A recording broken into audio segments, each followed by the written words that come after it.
साथ इंगेज होकर nuclear threat perceptions को अपना खत्म करना चाहता है, जिसके लिए आप देखिए तो टेक्निकल लेवल की जो बातचीत है वो दूसरी भी संपन्न हो चुकी है और तीसरी की तैयारी चल रही है। वहीं दूसरी तरफ ईरान का सबसे ताकतवर प्रॉक्सी हूती के खिलाफ जिस तरह से ऑल आउट वॉर अमेरिका ने शुरू किया है, वो ये बतलाने के लिए काफ़ी है कि अमेरिका इस वक्त ईरान और उसके प्रॉक्सी के साथ न सिर्फ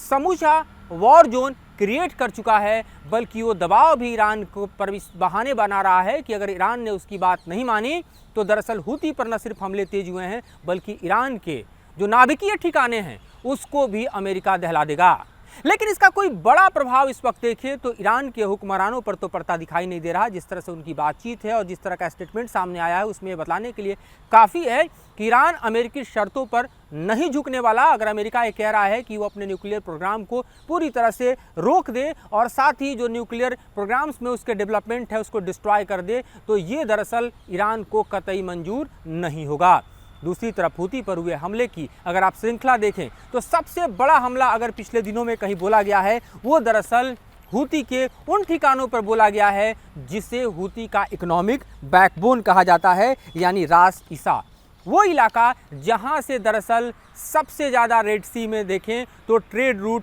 हूती के पक्ष में गुजरता है, जहां से ऑयल इंपोर्ट होता है, जहां से आप कहिए तो ये पूरा का पूरा इलाका जो है वो हूती के लिए न सिर्फ भारी पैमाने पर इकोनॉमिक रिसोर्सेज प्रोवाइड करता है, बल्कि हूती की सबसे बड़ी आर्थिक ताकत भी कहा जाता है। और यहाँ पर भारी पैमाने पर बमबारी जो अमेरिका ने किया उसमें 80 लोग मारे गए, तकरीबन 150 से ज़्यादा लोग घायल हुए और भारी पैमाने पर जो यहाँ पर सिविलियन कैजुअलिटी हुई उस पर यूएन को स्टेटमेंट देना पड़ा। यूनाइटेड नेशन ने कहा कि जिस तरह के सिविलियन कैजुअलिटी हो रही है वो कतई मंजूर नहीं की जा सकती, इस तरह के हमले को यूएन अप्रूव नहीं करता।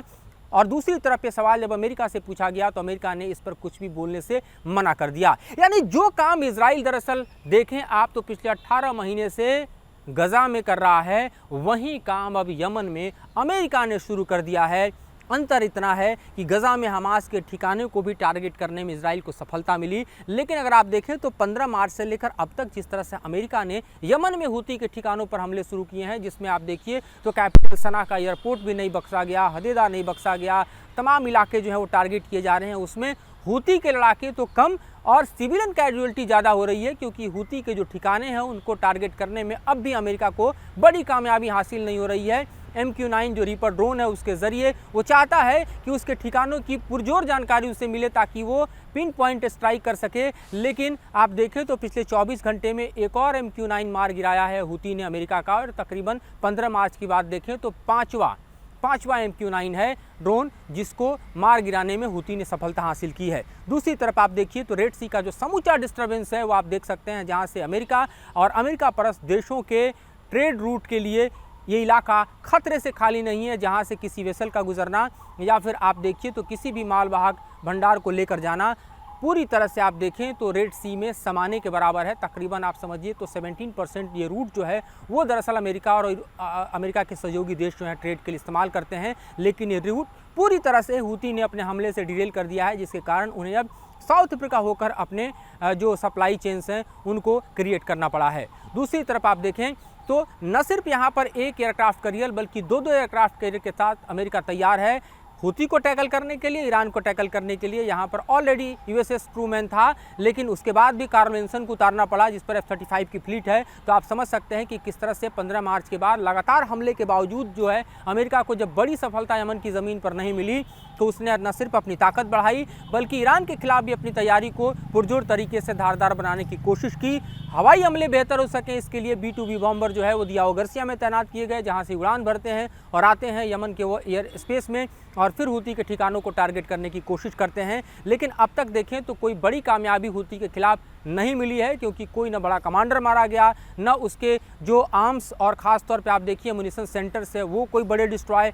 कर पाया, क्योंकि जो ज्योग्राफिकल लोकेशंस हैं वो हूती को काफ़ी एडवांटेज यहाँ पर देते हैं। और अमेरिका के लिए रेड सी से दरअसल यहाँ टारगेट करना या फिर आप देखिए तो दियाओ गार्सिया से आकर यहाँ पर टारगेट करना मुफीद तो दिखाई देता है, लेकिन उसमें बड़ी सफलता की संभावना कमतर दिखाई देती है, जैसा कि हम अब तक के हुए वॉर में देख रहे हैं। दूसरी तरफ आप देखिए तो हूती तकरीबन 1300 किलोमीटर दूर इजराइल को टारगेट करने में कोई कसर नहीं छोड़ रहा। अपने बैलिस्टिक मिसाइल के हमले से लगातार वो इजराइल के लिए हम कहें तो खतरे पैदा कर रहा है। और इजराइल में आप देखें तो लगातार होने वाले, अगर आज की तारीख में रेड अलर्ट हैं, रेड सायरन हैं, तो सिर्फ और सिर्फ हूती के बैलिस्टिक मिसाइल हमले और ड्रोन अटैक के कारण है, जिसमें वो दरअसल इजराइल के जो एयरफोर्स हैं और मिलिट्री स्पेस हैं उनके ठिकानों को टारगेट करने की पुरजोर कोशिश कर रहा है। तो हूती के हाथों इस वक्त आप देखें तो एक तरफ अमेरिका और दूसरी तरफ इजराइल दोनों हैं। और अमेरिका के लिए यमन में इस वक्त हूती को निपटाना, हूती के खिलाफ ऑल आउट वॉर करना, ये बतलाने के लिए काफ़ी है कि अमेरिका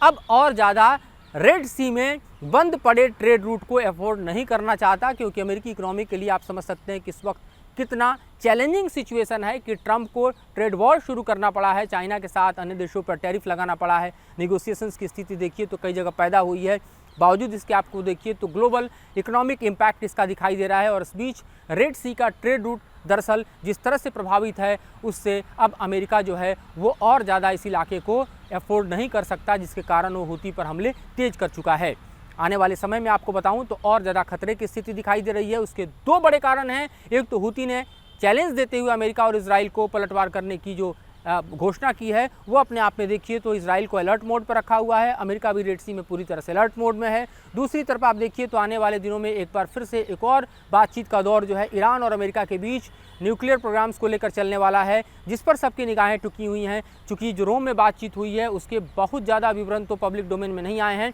लेकिन दोनों तरफ से ऑप्टिमिस्टिक बातचीत को कहा गया है। पर ये कितना ऑप्टिमिस्टिक है ये तो आने वाले दिनों में अगली बातचीत जो है वो बतलाएगी। फिलहाल जो स्थिति है उसमें हम कह सकते हैं कि हालात जो है ईरान और ख़ास तौर पे आप देखिए तो ईरान अमेरिका के बीच तनावपूर्ण लेकिन संतुलित बने हुए हैं। पर सबसे ज़्यादा ख़राब जो हालत है वो दरअसल आप देखिए तो हूती और अमेरिका के बीच हो चुका है, जहां पर दिन और रात दोनों समय जो है वो थ्रेट परसेप्शन यमन में बढ़ता चला जा रहा है। और अमेरिकी हमले पर लगाम लगने की स्थिति दिखाई नहीं दे रही, बल्कि हमले और ज़्यादा तेज, और ज़्यादा तीक्ष्ण, और ज़्यादा प्रलयंकारी होते जा रहे हैं। और इतने ज़्यादा जिसमें सिविलियन कैजुअलिटी की संभावनाएं न सिर्फ बढ़ रही है बल्कि हो भी रही है। पिछले 12 घंटे के भीतर देखें तो कैपिटल सना में जो हमला किया गया उसमें भी 3 लोग मारे गए हैं जो आम लोग हैं, और उसकी भी भर्त्सना जो है वो यूएन ने की है। 5 जो हेल्थ वर्कर्स हैं वो भी मारे गए हैं, ये भी जानकारी निकल कर सामने आ रही है। और ये भी हम कहें तो एक तरह से न सिर्फ इंटरनेशनल कम्युनिटी को बल्कि यूएन के लिए तो शर्मनाक स्थिति पैदा करती है, जो कि सिर्फ और सिर्फ गजा के वॉर में मुखदर्शक बना हुआ है। और अब वैसे ही हालात अगर यमन में पैदा हो रहे हैं, ऐसे ही हालात अगर अमेरिकी हमले से सिविलियन कैजुअलिटी के यमन की ज़मीन पर हो रहे हैं, तो ये भी अपने आप में यूएन की ही दरअसल एक तरह से देखें तो फेस के लिए चैलेंज बनता दिखाई दे रहा है। तो फिलहाल हमारी निगाहें इन तमाम घटनाक्रम पर लगी हुई है, और इससे जुड़ी हर जानकारी हम आपको आगे भी बताते रहेंगे और समझाते रहेंगे। फिलहाल मुझे और मेरे सहयोगी विकास राय को दीजिए इजाज़त।